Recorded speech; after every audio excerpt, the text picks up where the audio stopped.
Assalamualaikum warahmatullahi wabarakatuh. Har'aan tana barnoota addaa isiniif qabadhee dhiyaadhe. Barnoota har'aa keessatti waan dura isin fayyadamtanii bilbila keessan irratti hin beekne isinitti argisiisa isiniin jedha. Viidiyoo har'aa keessatti yeroo namaaf bilbiltan yookiin yeroo isiniif bilbilamu haala amma argaa jirtan kanaan bilbila keessan kastamaayis gochuu, miidhagfachuu, akkasuma bilbila sagaleen kaasuu, sagaleen bilbiluu, sagaleen cufuu haala itti fayyadamtan isinitti argisiisa.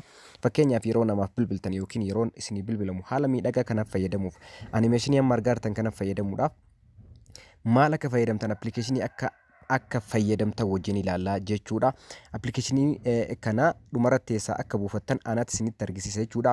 Haaluma amma argitan kanaan jechuudha wantoota mimmiidhagoo amma as keessatti argitan kana yeroo isiniif bilbilamu akkasuma yeroo bilbiltanis jechuudha itti fayyadamuudhaaf kan isin barbaachisu appilikeeshinii kana akkamitti akka fayyadamtan wajjin ilaallaa jechuudha.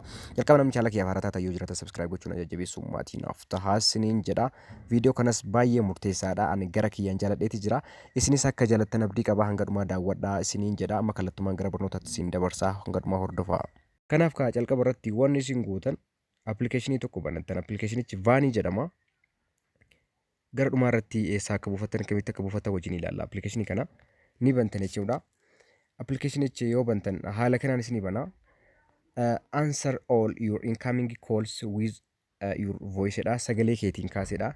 Kan inni illee irra dabartan hundasaa skip yookaan immoo next gootan jechuudha. Kun itti fayyadama isaatii waan isa keessa jiru fiicharii waan isinitti argisiisa. Bira dabartan jechaadha. Amma as biratti eeyyama kennitanii fi please allow the required permission to start to Vaanii. Vaanii eegaluudhaaf eeyyama kennaa fi jedha. Eeyyama kennuu fi qaba jedha jechuudha. Eeyyama baay'eetu jira. Eeyyama kanneen erga dubbistan booda start gootan as bira dhuftan jechuudha. Start allow kana eeyyama kennitanii fi hunda isaanii waan si gaafatu eeyyama kennitanii fi allow gootanii bira dabartan jechuudha. Kanas okay jettaniini. Ammas biratti kaa wanna gammaa isinitti argisiisaa ture. Isa kana fakkaata jechuudha. Appilikeeshinicha jechuudha. Kana fakkaata kuno set word for answer call bilbila keessan sagaleen kaasuudhaaf fakkeenyaaf akka defaultiitti inni heeloodhaan kaa'ee vaanii jechuudha defaultiidhaan. Heeloon jira kuno fakkeenyaaf isin kan barbaadan keessanii as gubbaa tuqxanii sagalee keessan riikarditti gootan sagalee bilbila keessaniin kaastan akkasumas set word for decline kan jedhu jira. As bira tuqxanii cuftanii jechuudha.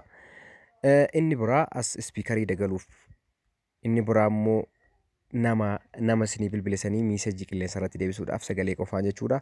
As bira dhuftanii bilbila san immoo saayilantii gochuudhaaf yeroo isinii bilbilamu akkasuma immoo block gochuudhaaf asirra dhuftanii jechuudha. Kanneen hundi gubbaa kana tuqxaniiti isinii dhufa jechuudha. Gadi tuqxan yeroo tokko. Faayidaan isaa inni biraa maa inni yoo as dabartan bakka kanatti jechuudha. Faayidaan isaa guddaan as bira jira jechuudha. Akkuma dura isinitti argisiise baakgiraawundii bilbilaa baakgiraawundii isiniif jijjiira. Kanaaf amma fakkeenyaaf bakka leave wallpaper jedhu kan yoo tuqxan jechuudha. Kunniin amma as keessa wallpaperiiwwan jiranidha. Mee fakkeenyaaf isa kanaaf filadhee isinitti argisiisu. Isa kana fakkeenyaaf yeroo incoming call jechuudha. Haala kanaan isinii dhufa. Asiin cuftanii kan isa kanaan immoo ni bantan jechuudha. Yoo cufuu barbaaddan immoo kanaan cuftanii kun maqaa namichaati. Seet ol gootan nama hundaaf immoo kanaan yoo bilbilamu akka isa kanarra isinii taa'uuf seet for all kan jedhu kana gootanii nama keessaa filachuuf nama barbaadan tokko keessaa filachuudhaaf immoo kanarra kaa'attan kana tuqxan jechuudha. Bakka kana dhuftaniiti nama barbaadan as keessaa select gootan jechuudha. Nama barbaadan sanii kan wallpaperii kana fayyadamuuf barbaadan. San booda duuba deebitanii jechuudha. Mee fakkeenyaaf isa kanaaf filadhu. Okay kana mee kana yeroo naaf bilbilamu waan isin ajaa'ibu baay'ee animeeshinii baay'ee miidhagaadha kun baay'ee yoo bilbilee naaf bilbilamu haala kanaan naaf bilbilama yeroo ani bilbilullee jijjiiruu danda'a akkasuma yoo naaf bilbilamu iddoo kana tuqee cufuu danda'a yoo kaasu akkana gadi kaasa yoo cufu akkana ol cufa jechuudha.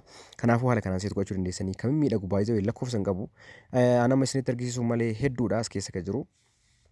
Isin kan barbaadanitti fayyadamuudha dandeessanii normaaleen isinitti argisiisuudhaaf. Kunis jira fakkeenyaaf yoo isinii bilbilamu haala kanaan gadi harkisuu dandeessanii olitti cufuu dandeessanii haala kanaan itti fayyadamuudha dandeessan jechaadha. Normaaleen amma isinitti argisiisuu fi kana keessaa baatanii immoo jechuudha. Tiimiiwwan jiran tiimii babbaaree mimmiidhagoo kataan lakkoofsaan hedduu kataan baakgiraawundii isaa baay'ee mimmiidhagaa kan ta'e kun jira fakkeenyaaf haala kanaan diimaan kun jira.